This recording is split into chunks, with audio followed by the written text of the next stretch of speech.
All right, welcome back to another episode, bringing you some live Oakland updates. Today's episode, we're going to talk about the GM presence on Oakland, the upcoming Runes of Kunark expansion. I'm going to give away a free shiny metallic robe and maybe a short sword of Yakisha, and I want to talk a little bit about Diablo 4.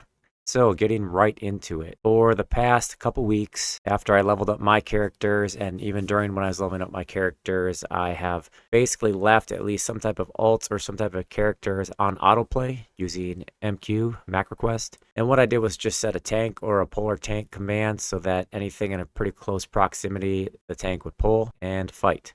And then everybody else in that group would assist them. I did this randomly throughout the world. During this time of even monitoring and playing, I noticed a lot of people just kind of accepting the fact that there were people botting, and they just kind of played around them. Some people were using the bots to actually assist them, where they would go and pull a mob to the bot group, and then as it got low enough where they would still get credit, they would type /yell, open it up so that the bot groups could actually do DPS to the mobs. So some people were abusing the bots that way, but overall it looked like bots were just being generally accepted. It was just the known fact that people were botting, and that's kind of sad in a way, and it's kind of funny in a way that people were using the bots to actually help them DPS and kill things. Here's my motherfucking bot! I went out in the world and botted. That's right, I botted. I've no more fucks to give. Completely AFK. When I first started doing this, I just let them run on their own, and I just sat by the computer and surfed the web, watched some YouTube videos, and just kept checking back on them. And after a few days, like, nothing happened. Like, if I botted for 8 hours, just sitting there, doing other stuff on the computer, homework, whatever I had to do that day, no GMs whatsoever. I tried some of the dungeons like Guck, The Hole. I tried The Fallen, Unrest. I tried open world stuff like an Everfrost Peaks, the Karanas. Basically anywhere that I could find. The Null place in Lake Rathtir was a pretty decent auto spot. And I actually, while doing some of these auto AFK botting, I actually found other people doing the same thing. Sometimes we'd even share a camp. What? Did we just become best friends? Yup! That's kind of a sad state of affairs for a brand new server. I mean, they do this once a year, and this is the only one on a brand new server. They're just letting people bot. And I thought at first that maybe a GM would pull up, and that's why I was kind of watching, see if there's presence. Now, while I was actually at the computer, kind of monitoring the botting, no GMs whatsoever, never seen one. The bots have detection software for GMs, so it lets you know one does show up. It actually shuts all the botting down, kind of a prevention mechanism. However, that's not going to save a ban if you're actually just botting, because then your characters will be sitting there, they'd eventually die or go AFK, so it's still not a good solution to AFK botting, still not recommending it. And then this interesting thing happened. I think I saw one GM. He is the one.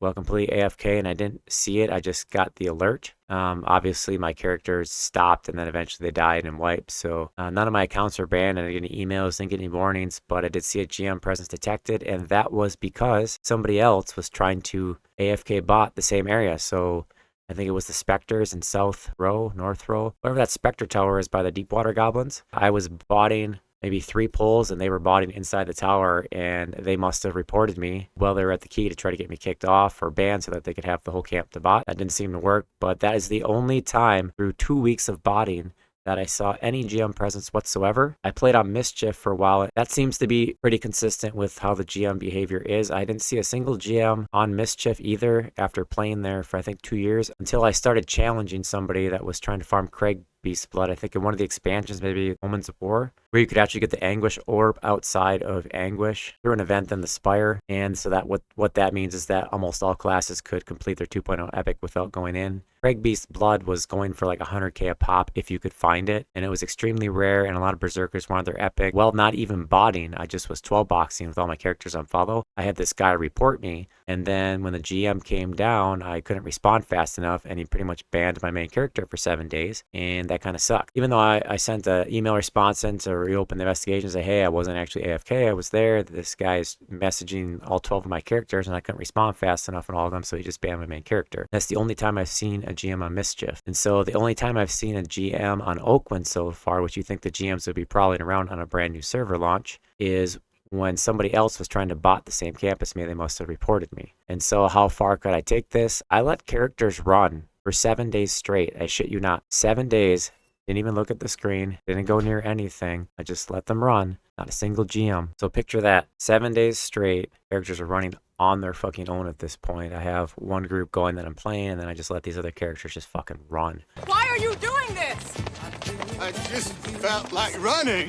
Not a single GM. And I've checked some of the chats and stuff like that, and these guys weren't calling their camp checks obviously because they're not there, but somebody was calling it for me saying there's botters in so-and-so camp. Not one GM, no ban, nothing. Now I don't know if they'll have like a ban wave like they used to on Mischief, which usually happens around the expansion release, so we'll see if the expansion comes out, if all of a sudden I get a massive ban. But in the meantime, they're just letting people bot and farm away, and that is actually really sad because that really means that TLPs are not about experience, fairness, equality, none of that shit. It's all about them making a little bit more money. And that is why I think the Oakland rule set is complete trash and why they didn't really put any effort into it. They got some bonuses coming up, but they really didn't do enough. Besides the fact that the most popular TLP they made was Mischief, and they haven't even tried to implement any of those rules 2 years now. So I don't know what they're doing. I honestly think that the reason they haven't tried to implement a new Mischief TLP rule set is because they don't want to pull the population away from Mischief. Probably while that one's still running and keeping a high population, they probably won't even look at making another rule set that's similar to that. I guess that makes sense because then they don't have to go through the whole launch, the whole planning, and start a whole new server. So that is the state of the game as far as GMs are concerned. They're non-existent. For all I know, there's one guy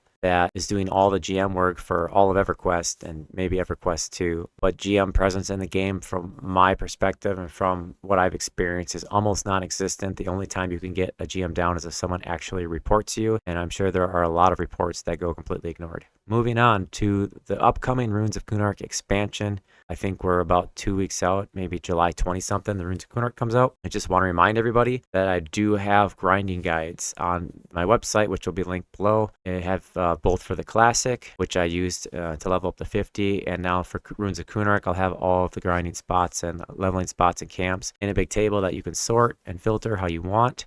So please take a look at that when you're planning to level from 50 to 60, or maybe you're making an alt to go from 1 to 60. I want to keep that updated and get that as accurate as possible. I saw on the Classic, as I was even leveling, I noticed I missed a couple camps. So I've added those back on, and at some point I think I'm going to add an AFK a bull column to these leveling guides so that people know that they can AFK there safely and just bot level. Not sure if I'll do that, but I think that would actually, some people may actually want that feature to know where it's safe-ish to bot. Of course, when you bot, it's never safe. However, just as a tip, those spots are going to be like the less frequented, may not have any rares there that drop anything, but if you're looking for levels and getting some experience, maybe some platinum drops and stuff like that over time without having to do anything because you're botting, think about that aspect of going somewhere where somebody else won't try to actually be, and you'll probably be able to level successfully and be left alone. And also, in the preparation for the upcoming Runes of Kunark expansion launch, I'm going to be giving away a shiny metallic robe. I think just one, and maybe a short sword of Yakasha, maybe some other random prizes, but I'm probably not going to do another big one like I did last time where I gave away everything. And the shiny metallic robe, I think it sells for a little bit of platinum right now. After the Runes of Kunark comes out,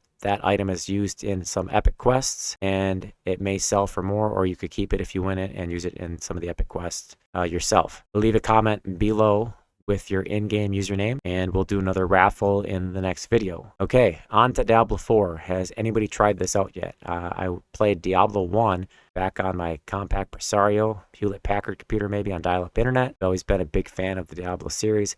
Played Diablo 2 forever. I played Diablo 3, and I'm going to probably play Diablo 4 at some point, but I've been kind of occupied with school, work, and just keeping the EverQuest stuff going. At some point, I will break down and try out Diablo 4. So if anybody's played it and has any feedback on it, is it worth buying? How does it compare to some of the other ones? I recently bought the Diablo 2 Resurrected and played it for all of 5 minutes. The only thing that really brought back any nostalgia was the in-game music. Compared to Diablo 3, that game was kind of really hard to get back into. Let's just say that. It just kind of feels really old-fashioned and chintzy, which it is. I don't know what I was expecting with Diablo 2 Resurrected. I think Diablo 2 Resurrected would have been fun for me if I had just stopped playing Diablo 2 and played Diablo 3, because I kind of got spoiled big time with Diablo 3. But yeah, please let me know. Diablo 4, is it worth it? Leave it in the comments below, and do not forget to leave your in-game username. Also, the link to the Runes of Kunark grinding guide will also be below. So check out the description for those things. And once again, thanks for watching. Happy botting, and we'll see you next time.